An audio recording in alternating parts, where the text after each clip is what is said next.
Salut tout le monde les gens, salut la team, j'espère que vous allez bien. Alors Yverdon commence très mal sa saison en perdant 2 buts à 0 hier face au FC Zurich au stade municipal. Fallait-il s'attendre à un tel début quand on se rend compte quand même que les mercatos, que ce soit du côté de Lausanne ou d'Yverdon, ne sont pas flamboyants. On ne peut pas s'attendre vraiment à autre chose. Oui, peut-être qu'il y a un nouveau repreneur américain, il y a des intentions du côté d'Yverdon, il y a même une très belle tribune maintenant qui a été refaite. Bravo Yverdon pour ça. Il faudra du temps pour construire quelque chose. Mais malheureusement, je dis bien malheureusement parce que, bah oui, moi je suis pour les clubs romans, hein, donc on est d'accord, même si je suis lausannois, tout le monde le sait. J'aime les clubs romans et j'habite le Nord Vaudois. Clair et net que Yverdon Sport, j'aime bien. Mais malheureusement, hier, sur ce coup-là, j'ai suivi le match. Et je dois dire que malheureusement, eh bien, on a un Yverdon Sport qui s'est un peu noyé et qui a perdu 2 buts à 0. Pardon, qui permet aux Zurichois maintenant de commencer par 3 points. Et c'est ces points-là qu'il va falloir faire attention de ne pas trop perdre. Si on veut autant Lausanne que Yverdon faire partie du bon wagon, hein, même Sion ou Servette. Servette, je ne me fais pas de soucis.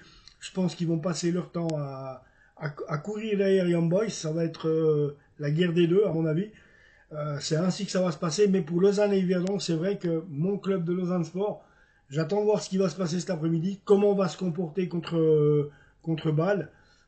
Mais il est vrai que les recrutements qui ont été faits autant du côté du Lausanne Sport, il y a eu quelques retouches de fait, mais à mon sens, elles ne sont pas assez conséquentes pour pouvoir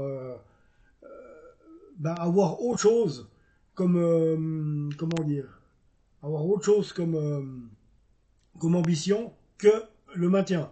Parce que bon, c'est déjà bien, c'est peut-être ça que les dirigeants lausannois cherchent, mais il y a un moment donné, à quoi ça va servir? C'est exactement comme à Yverdon. Si vous pouvez pas, bon bah c'est bien, Yverdon, je dois dire qu'Yverdon a quand même fait un meilleur mercato que Lausanne la saison passée, je dois quand même l'avouer. Hein, avec puis même la saison d'avant, avec des sautiers, avec ils sont allés carrément chercher le Servette hein, ces dernières années, Corocone qui est passé par Yverdon. On a vu aussi, comment ça s'appelle, Sautier, Anthony Sautier, Boris Espedes maintenant. Et puis bon, il y a toute corde de bons joueurs. Donc c'est vrai. Mais voilà, un FC Zurich qui lui vient se démarquer, qui veut se montrer, qui a certainement des envies de podium.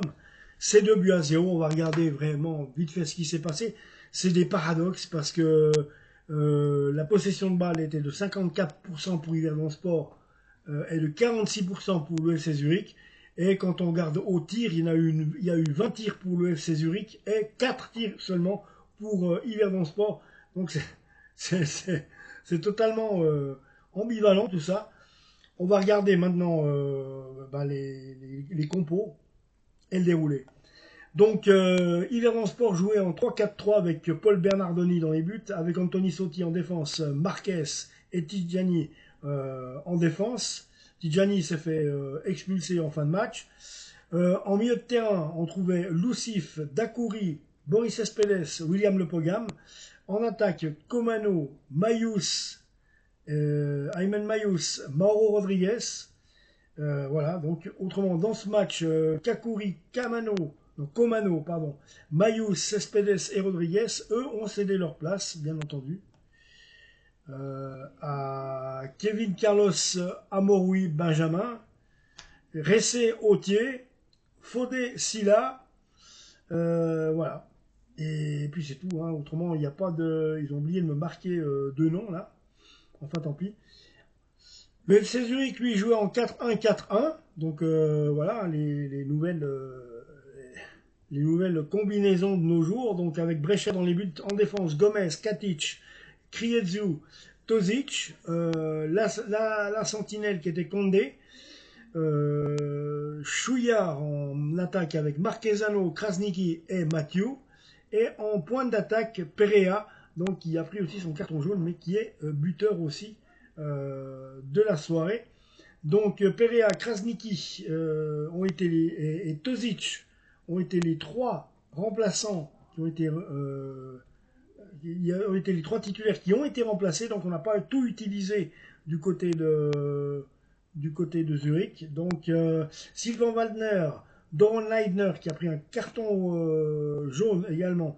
Fernand Gouret, Humet Emmanuel, nouvelle arrivée, lui a marqué hier aussi. Donc voilà les joueurs qui sont rentrés pour vous dire. Alors, le déroulé du match, lui, Juan José Perea, 72e minute, c'est 1-0. Humet Emmanuel, donc déjà un premier but qui vient très tard. Yverdon Sport qui a bien tenu quand même. Humet Emmanuel à la 101e minute, on va dire, ouais, parce que 90e minute, plus 11 minutes d'arrêt de jeu. Donc c'est à la 11e minute d'arrêt de jeu que Humet Emmanuel, il y a dû y en avoir des arrêts de jeu, eh bien, inscrit vraiment à DER son 2-0. Et d'un autre côté, ben, Mohamed Tijani, 92e minute, prend un carton rouge pour Yverdon Sport. Donc voilà, total des coups, Yverdon se retrouve avec 0 points, Zurich prend 3 points. Au moment où je vous parle, cet après-midi, eh bien, Servette et Lausanne doivent encore faire le jeu. Lausanne va recevoir le FC Bâle. Servette, lui, doit aller jouer à Lucerne, donc à suivre. Hein, on verra tout ça, tout ce qui s'y est dit, ce qui s'y est passé. Petite anecdote aussi du côté